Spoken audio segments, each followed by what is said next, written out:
It's been a big year. In 2025, I finished my work placement, graduated from college, co-hosted the launch for the program's short story anthology, and started a freelancing business. Oh my god. I also adopted a second cat, read more than twice as many books as I thought I'd be able to, and started taking better care of my mind and body. Here's a wrap-up of all the things that I did, some of the things that I wish I'd done, and how I'm going to incorporate that into the following year, both personally and professionally. Stuff I made. First, a little bit of a reflection on the anthology project, which technically for me started the first semester of college, because the story that's in here is the first story that I wrote as part of the program. I do think that it's very cool being able to actually hold a physical copy of something that I wrote. It's also, maybe a more fun way to show that I finished my college program than, like, the diploma, because, I mean, that's fine, but the book is pretty cool, too. I definitely still have some mental blocks around calling myself a published author, simply because this was part of my college program, and more that I think the process was a little bit sped up. There was a lot of help, and there were a lot of decisions that I wasn't making. But I'm still proud of what we did as a class in creating this, as well as all of the everything that went into planning and co-hosting the launch for it, because I was one of the few students who was taking part in that. What I find particularly uplifting, I suppose, is that according to faculty, this was actually probably the most successful anthology launch that the program has had. And I'd like to think that a lot of that goes to the planning that me and the small team did for that launch. The process was interesting simply because so many people came together to create it. Everything in it, from the art to the writing to the editing to the marketing, was all done by us. I think I'm just going to read, like, I'm not going to read very much. I'm going to read up to, like, the first line break. I don't know if you could see that or not. It's called Flames to Remember. And I think an important thing here is, like, all of these stories are from prompts that our creative writing instructor gave us. And this one was begin with this sentence and end with this sentence. And I thought creating this story was a lot of fun, trying to figure out how I would tie those two sentences together. Here we go. It was the second time the barn had caught fire. It had been a while since I thought about it. If I'd visited more, cared more, maybe it wouldn't have happened this time. But we avoid revisiting bad memories too often. Perhaps it's a mistake. We just moved into my childhood house a few weeks ago. Sammy asked if she could throw a party. She wanted to introduce her old friends to some of the kids from her new school. Moving one town over is a big move for a kid in high school. Being the very cool dad that I am, of course I said yes. I was enjoying my time tending to the fire while a bunch of rowdy teens ran around joking and laughing. It reminded me of something that I just couldn't put my finger on. Something about the party and the time of year and the fire were scratching at the back of my head. I let the unpleasant feeling go and just enjoyed the crisp fall weather and youthful atmosphere. Until I heard a scream. I stood and spun. My feet moved before my mind could process. That's when the unpleasant feeling returned. That's when the memory of my father came flooding back. I looked at the kid closest to me and demanded he call 911. I confirmed he was reaching for his phone and ran to the faucet. Buckets, everyone. Small bucket by small bucket, I tossed water on the blaze. I couldn't stand back and do nothing. This wouldn't be like last time. The flames licked at my arms with every bucket I flung. That's when I realized Sammy was standing there like a deer in headlights. Sammy, move back. You're too close. She didn't move. This was the only thing that could make me leave my post. I ran to her, picked her up, and dragged her back toward the house. Stay. I could hear the sirens in the distance. Not as fast as they were last time. As far as other writing projects go, this is certainly an area that I wish I had put more time into. I did finish one story, which I will talk about in a little bit in its own section, but the other writing projects that I mentioned in the end of summer wrap-up barely got touched. Now, that being said, there is another writing project that I did a lot of work on, but it still didn't lead to any finished pieces, and that's Inktober, which again will get its own section in just a little bit. However, I don't think that that was necessarily the smartest use of my time. It was a good learning process, and I think a lot of other people enjoyed following along with the short writing sprint prompt. I have set some proper writing goals, as you'll see if you follow along on the blog, that will lead me to finish, hopefully, 6 short stories in the first quarter of 2026. One of those being one of the previous writing projects, 3 short stories from the Inktober project, and then moving on to working on the linked short stories project. That one might change for March. I may work on the novella project instead. We'll see. We'll reassess as the first quarter goes on. So let's talk a little bit about the short story that I finished and did submit this year. I wrote this to be submitted to a particular literary journal where every story starts with the same sentence. I started working on it I think in January. It might have been in December of the prior year.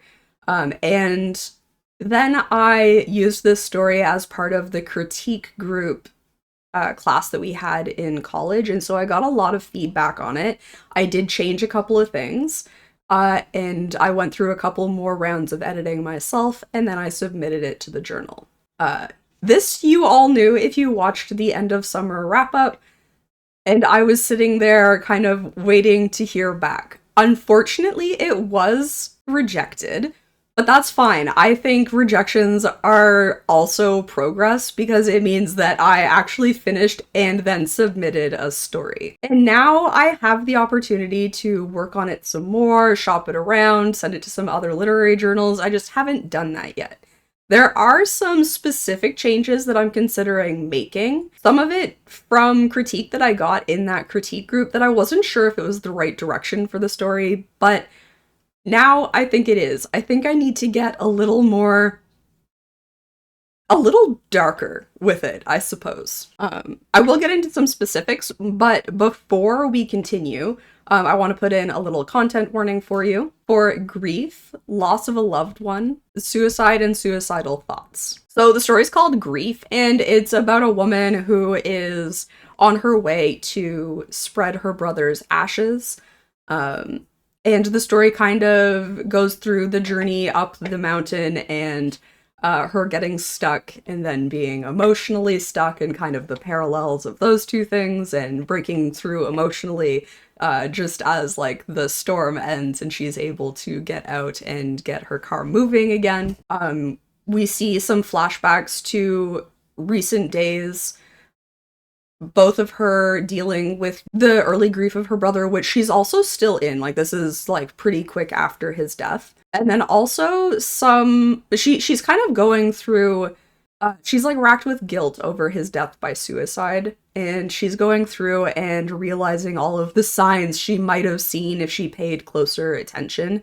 And that's kind of like the gist of the story. The specifics that I think I should add in have to do with, you know, like how his body was found, who found it, and then also the specifics of the death of their parents not that long before, which is part of the story too, in the sense that both our main character and her brother were grieving the loss of their parents, and then she realizes that of course, like, that's one of the, like, signs that she's feeling guilty over is she's like, I was struggling, I should have realized he was struggling too and, like, been there for him and things like that. But I think I needed to get just a little more specific, and this was something that was brought up during the critique that, because I had answers. People were asking, like, oh, like, how did he die? Who found him? Like, these kinds of things. And I had answers for those.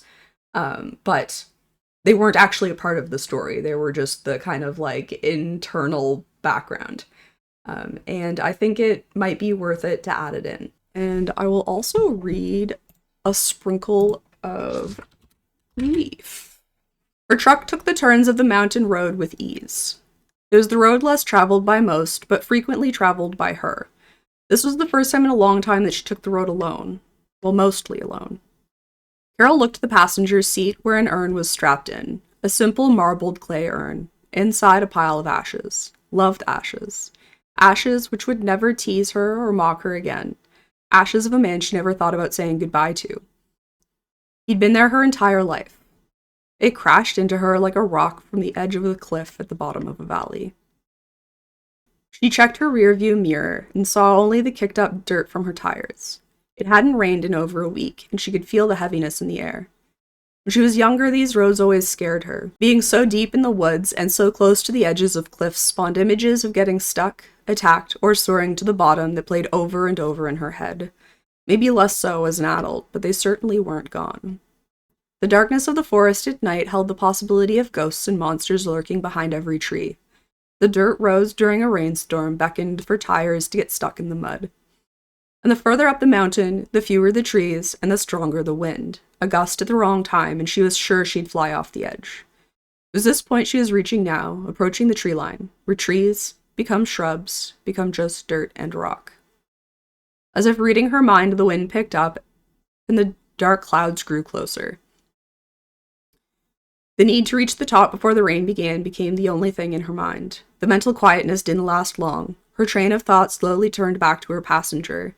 At first, the thoughts were pleasant, gentle reminders of the time spent together, sunny picnics on the beach as children, camping trips at the top of the mountain.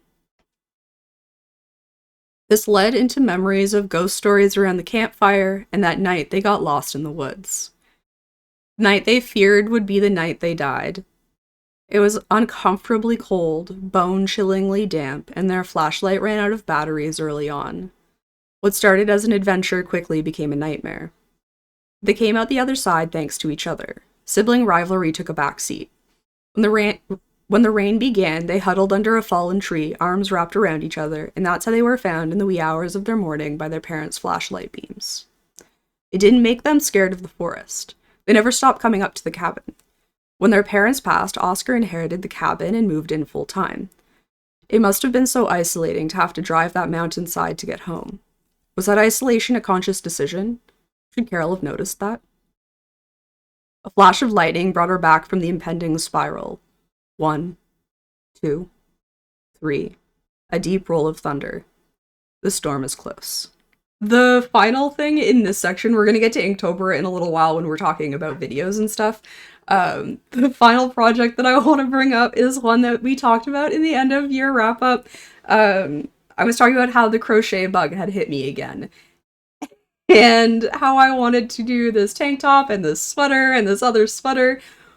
Well, up until a couple weeks ago, not even the tank top was finished. I started working on it again, and I'm gonna be taking it apart because it's way too big now.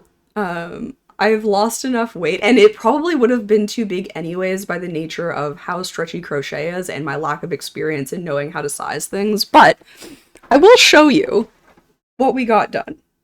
So this is how it looks. Oops. It's the granny squares along the bottom, and then it's just like a regular tank top. Originally it was gonna be a crisscross back, but I didn't like how that was working, so I ended up doing this kind of, I guess, like more like a racer back, where like the two straps are gonna come into just like one in the back, but it's too big. So I'm going to take it apart, and I can still use like the top construction on its own, and I can definitely still use the granny squares for something. I may even try to still make a tank top. We'll see, but something's gotta change in it, and I'm not quite sure what it is yet. Okay, my year in content. So this is going to be videos and blog posts, and I think that's it. Videos and blog posts. For both of those things, we're going to look at what performed well, and then my favorites. So for videos, my top performing video was the July TBR, where I talked about reading and recommending Canadian authors. And because this continues to do so well, I'm going to try to do more videos like it. Particularly, I think what made this TBR video so much more interesting than others is that it was themed and also contained both a TBR and recommendations. So I think this would be really easy for me to do in like October when I always read horror, but I'm gonna have to come up with some other ideas for other months, especially since I plan on changing up my TBR videos. But I don't think I'm going to talk about that very much. You're just going to have to wait and see how those are changing. Next was revising my flash fiction from over a decade ago, and I'm still completely unsure why this did so well, but I'm happy that it did. And because it did so well, I'm going to do more of this vlog-like talking out my process videos, particularly with Inktober short stories, but I'm sure I'll do it with other writing projects as well, especially since I'm planning a writing challenge later in the year. And my third most well-performing video was the one where I talk about how I'm tackling Inktober as a writer. And this is another one where I'm not really sure why it did so well, especially since the rest of the Inktober videos weren't particularly popular. The shorts were very popular, but not so much the videos themselves. So I don't feel like I really learned much, except that maybe Inktober was a word that a lot of people glommed onto early in that month. And now my favorite video. Originally, I was going to say it was still achievable goals, but while I was working on this project, both as the blog and this video, I did the tier list of Inktober, and I really liked that. I think part of what I really liked about it is, again, kind of like talking with the audience, even though the audience isn't there. It's like a bit more conversational. Now, my TBRs are like that as well, but I feel like they're still a little bit more structured than this was for some reason. And this style of video definitely scratched an itch, at least close to live streaming, which is something that I'm missing a little bit, but I'm not sure when or if I will add it back in any sort of scheduled way. We'll see how it goes. My top performing blog post was classic story structure, and I think this is really interesting simply because it's one of the most recent blog posts that I've done.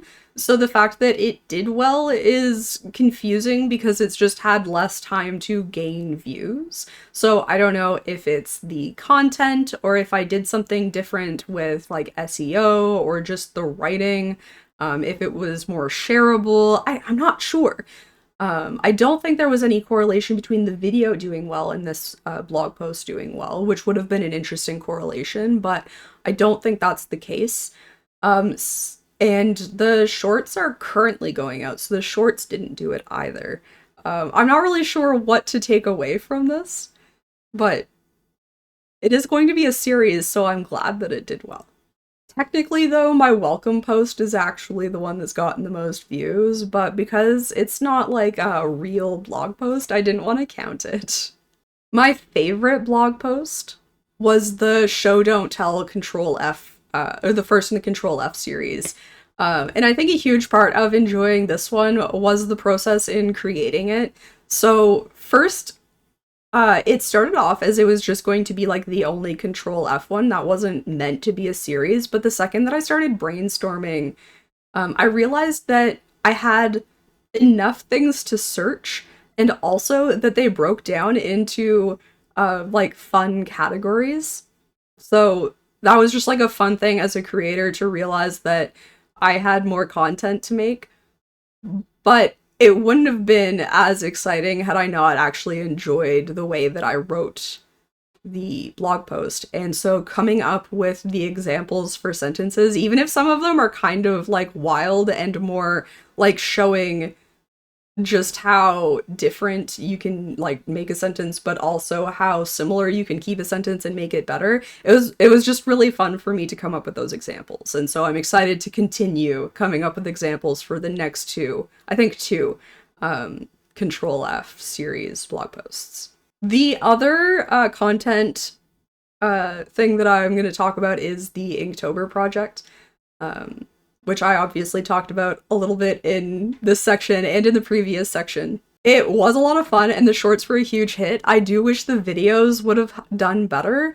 I'm not really sure, like, I think there was a different way that I could have made the videos. I also could have made the videos longer by just, like, leaving more in.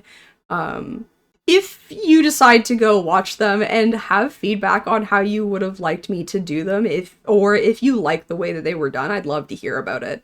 I did think that they would do better because revising my flash fiction oh my gosh, revising my flash fiction from over a decade ago was kind of similar. Um, so I thought they would do really well as well. But I guess the like wow factor of over a decade ago is maybe what carried it rather than the like current writing Inktober. I am obviously going to keep moving forward with this project, and I will try to make those other videos resemble the revising video more closely. I think that that will work, and I think it makes sense to go through each part of the process in a more like as I'm working, talking it through. I think maybe that was the big issue, is that with the Inktober, I was writing without talking, and then I did like a talk after that I put over the writing. And maybe that just like didn't do it for people. So there will be more videos on those stories. As I mentioned, I did a tier list, so the top 3 stories have been chosen, and those are the ones that I'm going to work on in the first quarter. You probably won't start getting videos about them until, like, I'd say at the earliest mid-February, but I'm not even sure you'll get them that early. Just know that I'm working on those stories, and if you're really antsy to see, like, how that project is going, there's a couple of things you can do. Follow me on Instagram, sign up for the free membership on Patreon, so that you can get updates in that newsletter, and or tell me that you want to see them faster, and I'll make them more of a priority in, like, my content flow. If you want to hear a bit more of the specifics about like how the challenge itself went, I do have a video that I'll link up here. Let's move into my year in books. So first we'll talk about my top 3 books, and then we'll talk about the top 3 books according to the Storygraph ratings. None of them match up. So my top book, my book of the year, was Feed by Myra Grant. You're probably sick of hearing about this book at this point, but it was so good. I really enjoyed it. It took zombies in a different direction, and zombies and different directions are things that I love. It was also about writers, and so of course I was interested in that aspect of it. I loved that the relationships were far more focused on platonic relationships over romantic ones. It was a good time. I really enjoyed it. Next is Frankenstein.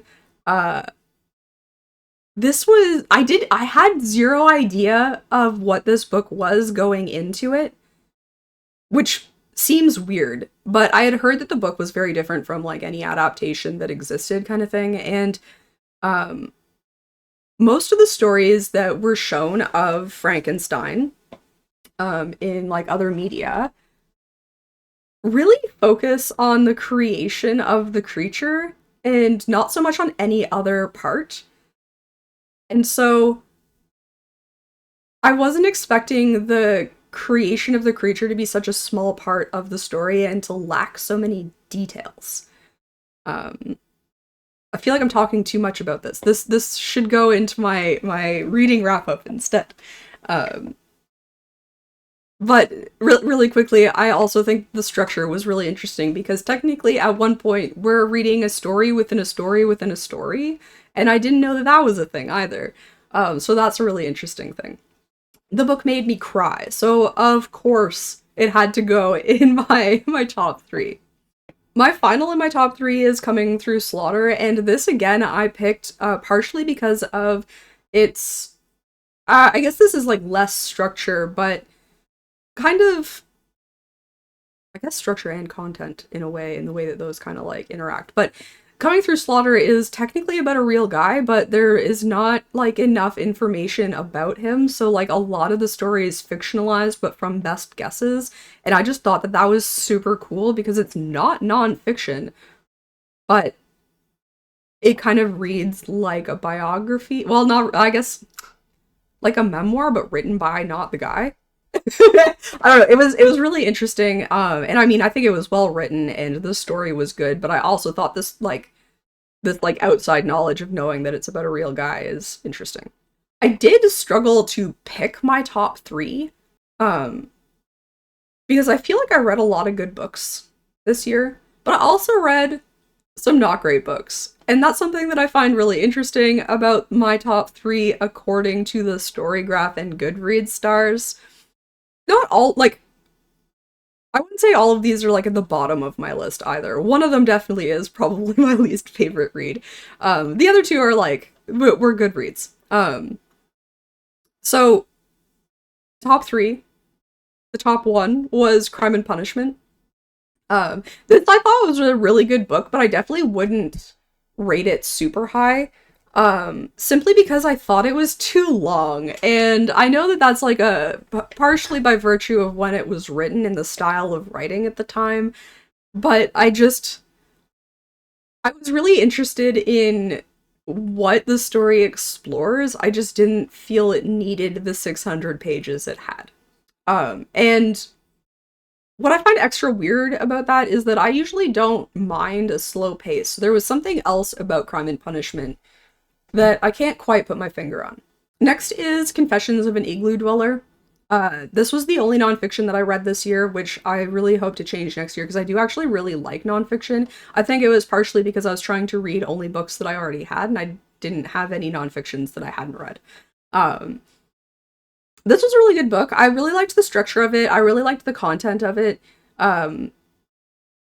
Its focus was on kind of like art and culture of Inuit people through the perspective of a man who was working for the government, and kind of like part of his job was to bring awareness of Inuit art to like the rest of North America as well as beyond. But he also, like, the second that he moved to the Arctic, he like felt home, and so it's a lot about that as well. And so there are a lot of like little anecdotes that kind of have nothing to do with art that are thrown in that I just found really interesting and really brought like an extra layer to the memoir. This is the one where I'm like, why is this in the top three? Because it's like my least favorite book that I read this year. And not just like least favorite, like they were all bangers, least favorite, like I didn't like this book, which is Black No More. I feel like a huge part of this is that I just wasn't the audience for it. I didn't realize it was supposed to be a humor book. Apparently it was supposed to be funny. I didn't find it funny. It was like, if it was like even more over the top, maybe I would have liked it. I think I wanted a more serious book that tackled the same, like, what if, but also I think I'd like it to be told in a more modern setting because I think, coming from pasty white perspective, that the perception of being able to turn into a white person from a black person, I think it would be taken by the black community differently now. And I think there would have been much more of a split between people who wanted to go through the process and people who didn't. And I think I would have much preferred seeing how that played out than the story that we did get. Now, obviously, that does have a lot to do with the time it's set. Because, like, the KKK was still, like, a huge thing during the setting of the book. Not that, white supremacists are gone by any means, but a lot of the focus ends up being on, like, this black man turned white infiltrating that organization. Or, like, not really that organization. I think if I remember correctly, it was like the KKK is like gone, but this guy is like trying to create like a the exact same organization all over again kind of thing. Anyways, I feel like there were a lot of things that just like like I would have enjoyed the book if they were just like looked at in a completely different way.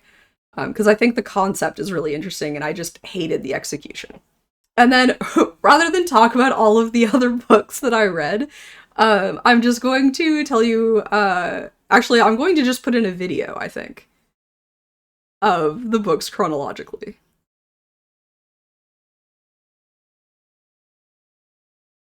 Yeah, I'm just going to insert the short right here. Books 2 through 10 of The Chronicles of Amber by Roger Zelazny, Coming Through Slaughter by Michael Ondaatje, Confessions of an Igloo Dweller by James Houston, Feed by Myra Grant, Black No More by George Schuyler, The Troop by Nick Cutter, Nostalgia by M.G. Vasanji, The Unbearable Lightness of Being by Milan Kundera, Crime and Punishment by Fyodor Dostoevsky, To the Lighthouse by Virginia Woolf, Dracula by Bram Stoker, The In Crowd by Nicholas Pine, Flowers in the Attic by Virginia Andrews, City of Bones by Michael Connelly, Missing You by Harlan Coben, Frankenstein by Mary Shelley, and Gremlins by George Geip.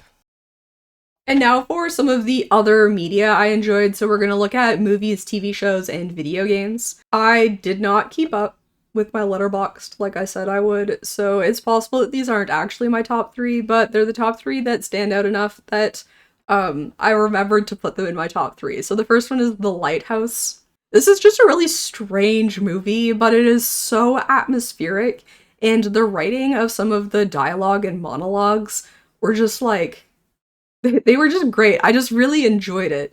You know how sometimes you can like really put your finger on like why you like stuff, you can kind of like dissect it, and then other times just like that was great entertainment. I feel like this is more in the great entertainment, although I can point to the fact that it was very atmospheric, and I really liked the like choices of like videography, like the way that they were like positioning their shots, and the style of it was very obviously meant to mimic like an older style of film. But it really was just like a great experience. It was like, I don't even know, like it was entertaining, but I feel like it was just an experience. The next is The Woman in the Yard, and this is I think The Lighthouse was also a 2025 movie. This is a 2025 movie.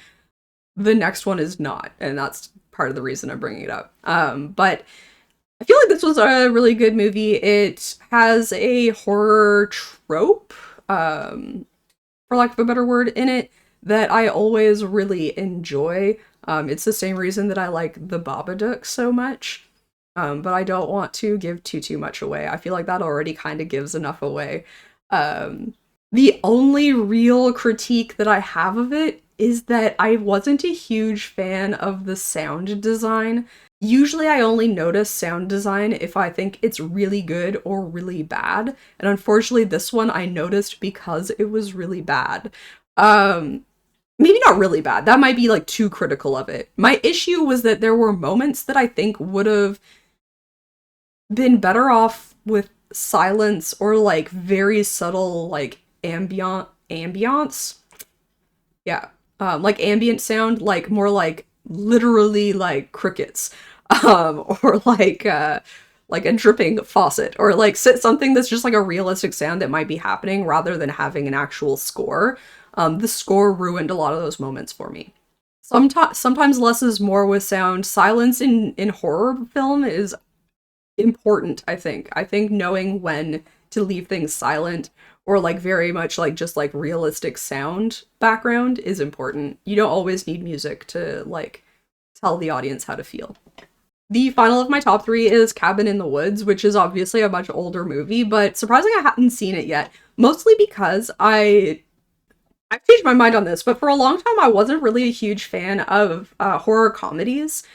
I've come around on them simply because I've realized that as long as I go into movies knowing what it is, I tend to enjoy them more. So like I think there's probably been a couple of times where I've gone in thinking that I was watching a horror movie and gotten a horror comedy and not enjoyed that, but knowing that I'm going into a comedy is better. However, I do also want to mention that I don't think this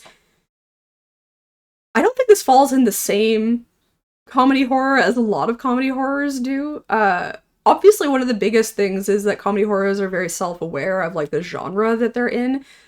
This movie, I think, did a better job of like not getting too silly with their self-awareness. Does that make sense? I don't know. But that's the best way I can describe how I feel about Cabin in the Woods.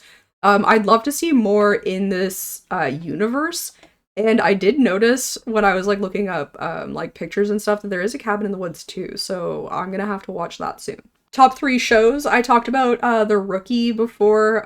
We finally finished it. It was really good. I think my favorite thing about The Rookie was their character development. There were so many times where a character came in, I was like, there's no way I'm ever gonna like this character. And they always managed to redeem them in some way. And I just think, I thought it was really well done. Now, I am upset. There is a character that they introduced that I liked right off the bat, And that character did not stick around for longer than an episode, and I'm a little upset. I really wanted to see where that character would go, but also I understand like the storyline that was told with that character. I was just hoping that somehow they would come back. Next is Alien Earth.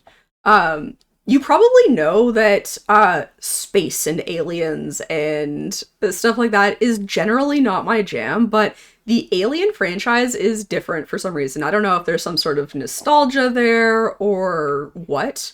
But I do like Alien. And so Alien Earth I thought was really good, and particularly again characters. I thought the like child characters in adult bodies was just something really interesting to explore, and also I think it was executed very well. I know that there was like an outcry on Reddit or something that people didn't like this, but I thought it was so good. And my final one is Marvel Zombies. I don't really have a whole lot to say about this other than it was like super entertaining and I like zombies. I do think it was just a really entertaining show.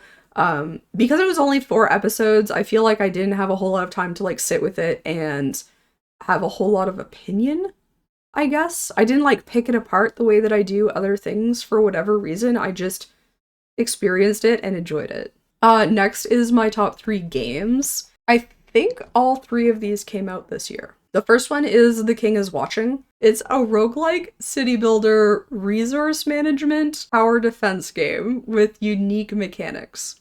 So the main unique mechanic is that like you have like a grid where you build your buildings that give you the resources, but only the buildings where the king is watching are actually producing any resources.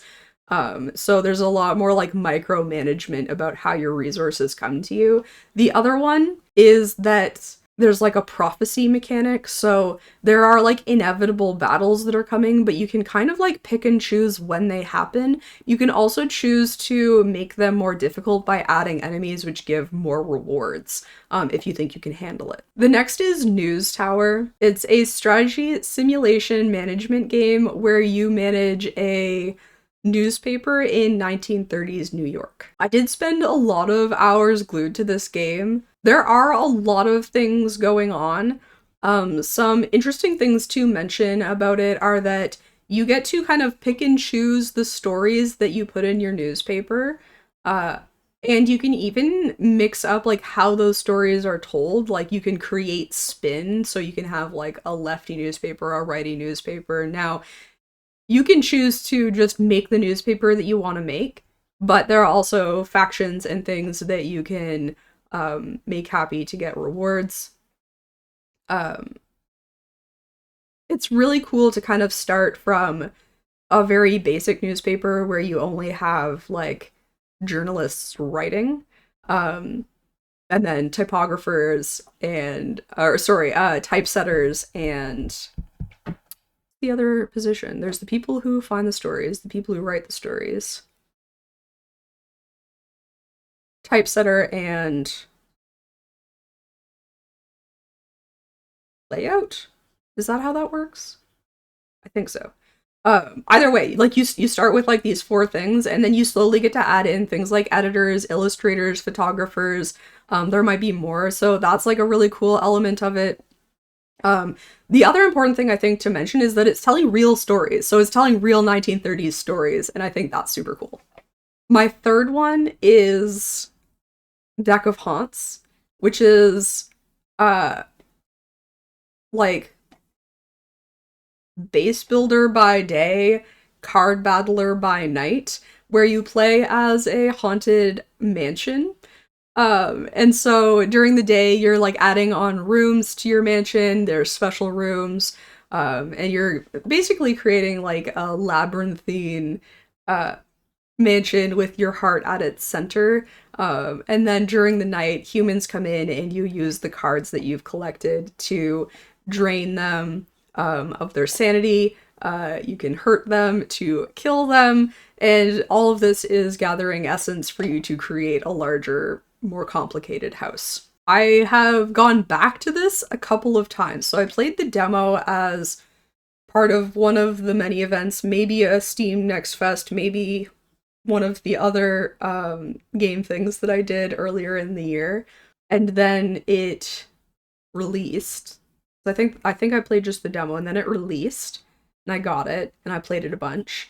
And then October hit, and they did a big update. They added in a bunch of like October themed things. There was a pumpkin patch. There was a new monster. I can't remember what the new monster was, or new creature rather.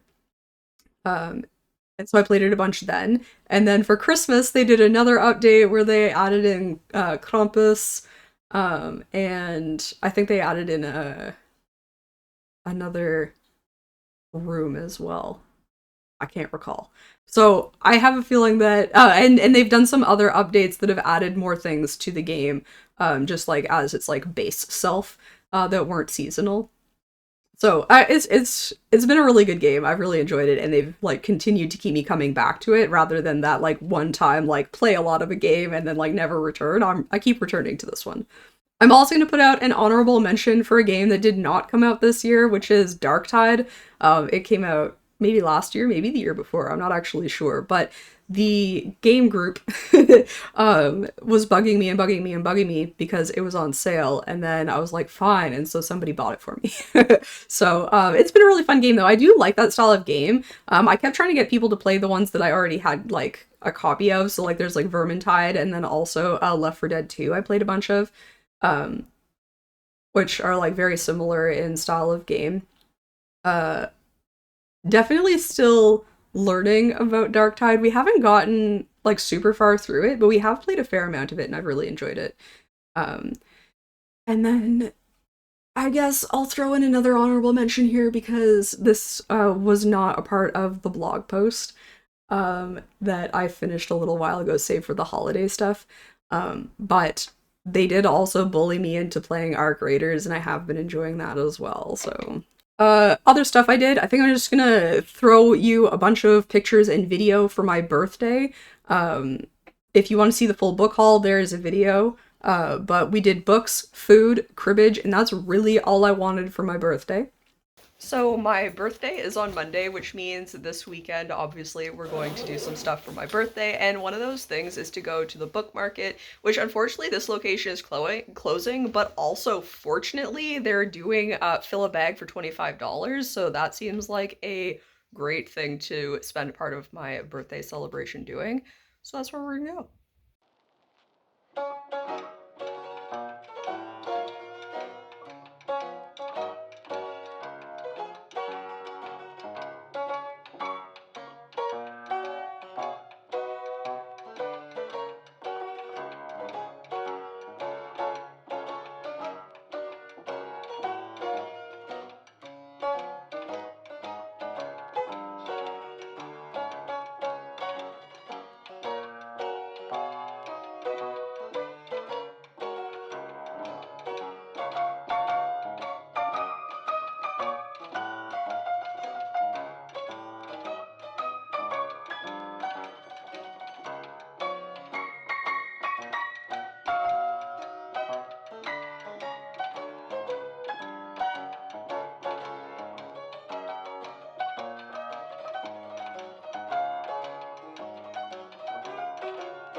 Then we got the new kitten. Here are a bunch of pictures of both cats, probably some videos too. Enjoy.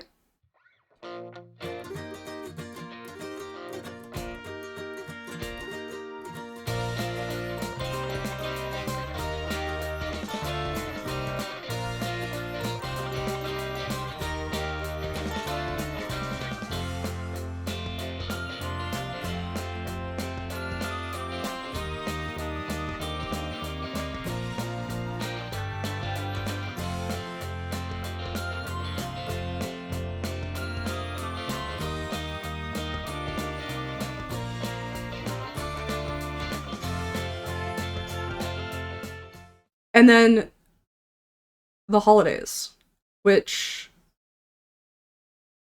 I'm going to come back to, and I'm going to be wearing a different shirt. Okay, holiday me. It's a little while later, obviously. I'm actually filming this on the 31st, the last day of the year. We still technically have New Year's Eve to come, but ideally this goes up today. We'll see if it makes it. But I'm here in my Christmas attire, or at least one of many, which you're about to see a bunch more of because I did a fit check for every Christmas event that we had. What else? I didn't get pictures of all the food because I forgot a couple of times to take pictures, but you will see 2 roast beef dinners and... my god, guys. And a turkey dinner. We did have 2 turkeys, 3 turkeys? 2 turkeys. 2 turkeys, 2 roast beef dinners. We played a lot of board games, which usually I would take a picture of, but I didn't do that. So we played cribbage. We taught some family how to play cribbage who had apparently tried before and couldn't figure it out. It is like... it's funny because they're a euchre family, and my family growing up was euchre and cribbage, but I didn't learn euchre until I entered this family because they're a euchre family. Cribbage I didn't learn until I was probably like late teens, early 20s, but I used to play that with my grandmother every morning during the summer when I was at the trailer camping with her. So I decided that I wanted to relearn it recently, which I did for my birthday, and then started teaching it. So we played that, and then they had a new board game called Forest Shuffle. My god, cats. There's one cat here and one cat here, and they're being kind of monsters this morning. I think their routine is really messed up from the holidays. We played Forest Shuffle, which was a lot of fun. I lost, like, I guess not that badly, but I didn't do well. I definitely like learned some strategies strategies I think for it. But it's a game where like you like have a forest and like you add trees to your forest and then you add like animals that live in the trees kind of thing. So there's animals that kind of live like in the... well, there's animals that live in the canopy and animals that live on the ground, and then there's like on and in the ground, and then there's like other animals that live like on and in the trees, I guess. Really it's like a lot of mammals along the like middle part, and then birds and butterflies, some other insects I think, and then there's like mushrooms and underground animals and stuff. But anyways, you get points based on that and like how they interact with each other and stuff. And then we at another dinner we played 2 more new to us games. I forget what the first one was called. Something about zombies. See, I can't get away from zombies even going to other people's houses. They're a Halloween house though, so it makes sense that they have a zombie game that we played for Christmas, which even had a Santa Claus die in it, but it was a game that was just played with dice. It was a lot of fun. I did do like surprisingly well at it, even though it's basically a game of chance and like pushing your luck.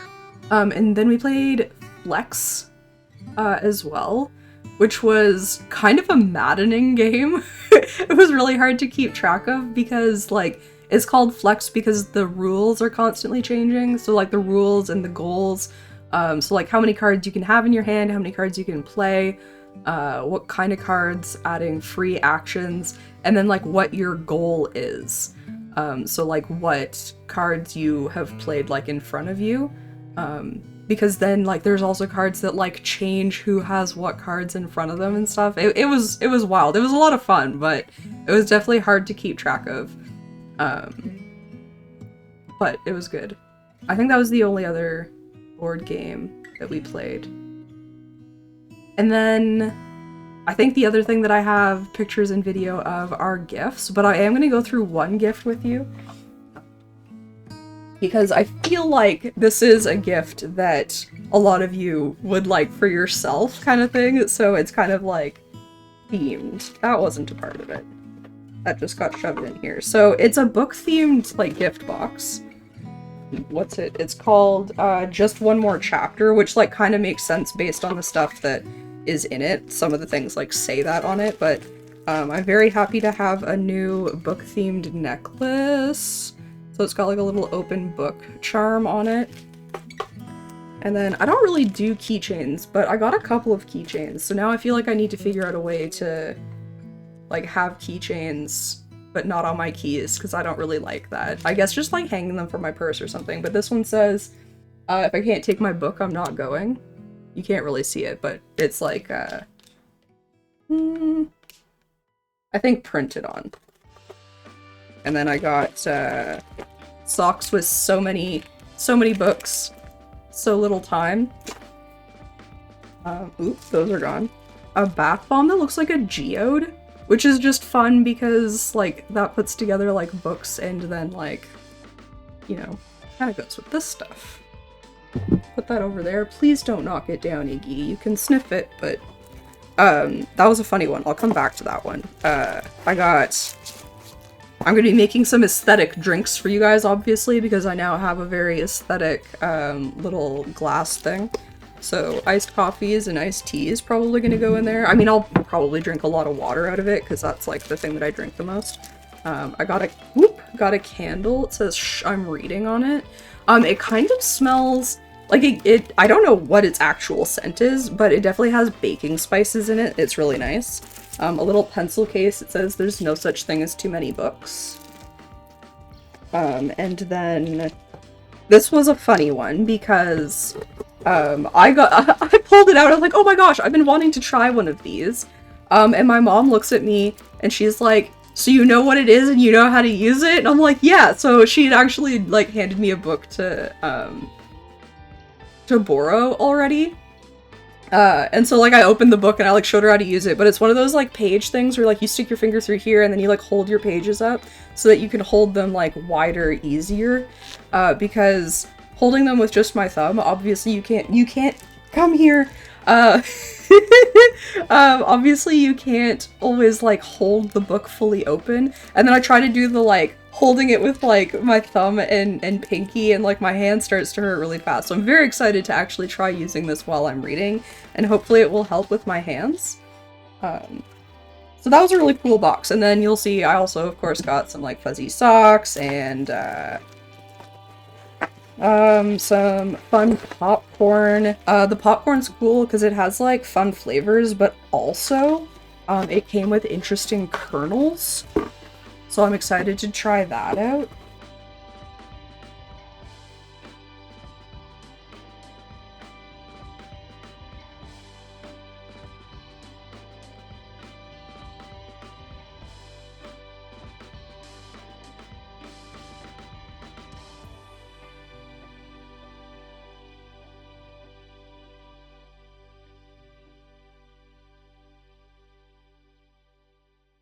But yeah, other than New Year's Eve, I think that's all of the holiday stuff.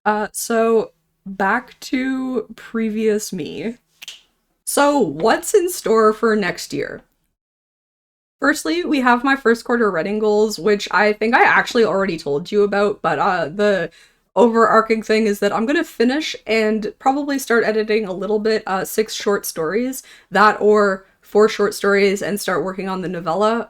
We'll see where my brain's at, where my desires lie further into the quarter. If you want to keep up with those goals, Patreon's the place to do it. It's a free membership. I'll be posting about where I'm at in my goals and how my writing's going, as well as a bunch of other things in a monthly newsletter, and then also probably some other posts throughout. I don't think I'm gonna have like a super timed out other stuff content, but you will be getting a monthly newsletter as part of that. There's also a blog post for it, but January's focused on setting kind of like my writing routine.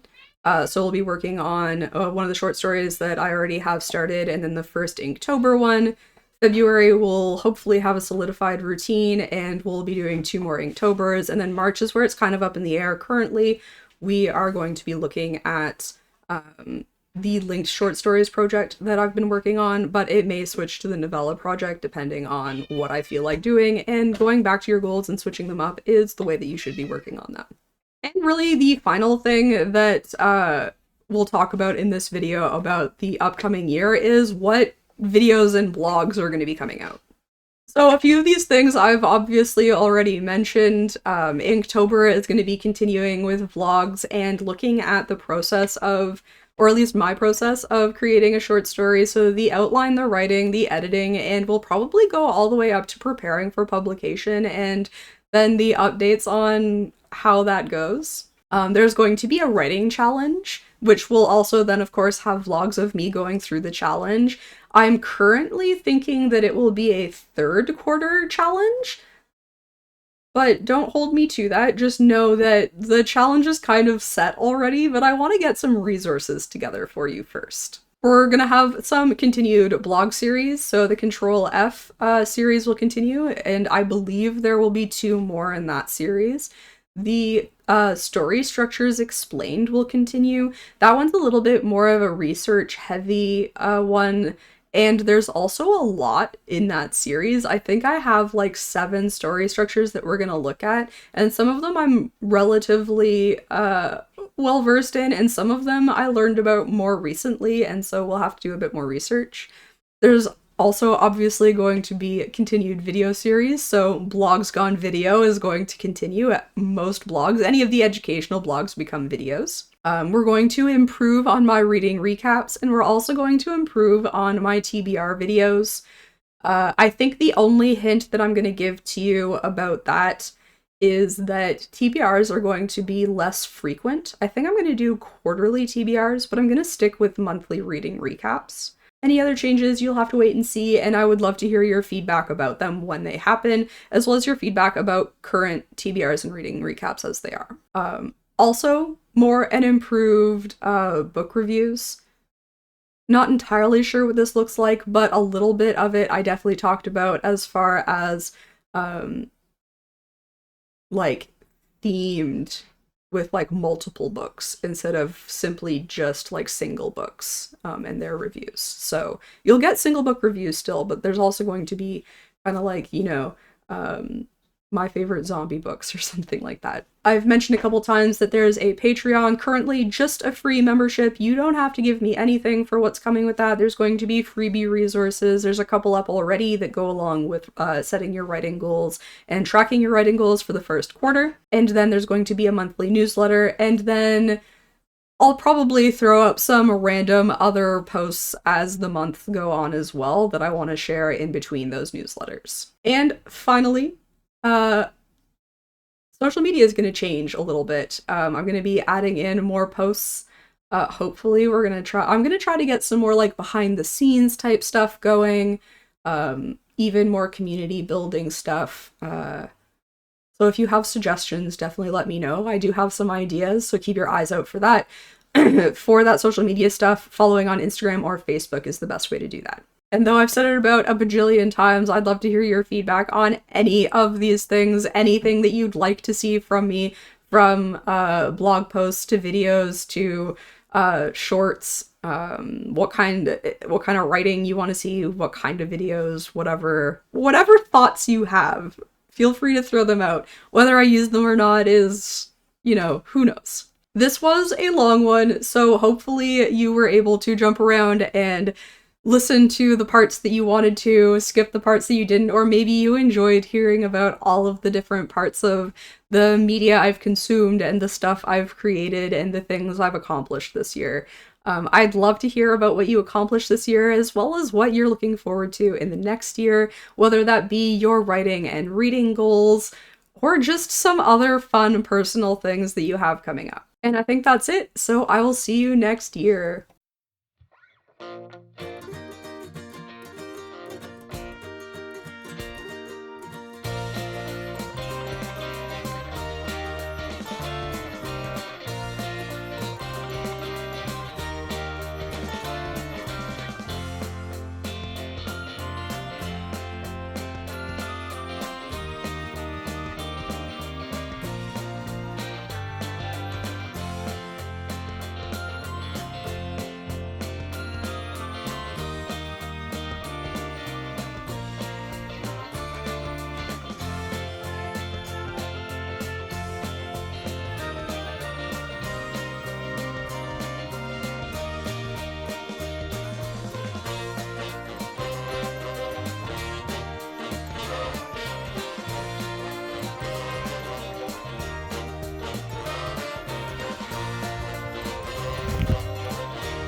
Hi, Ignatius. Secondly, I'm gonna need you to move. And you coming over, Iggy?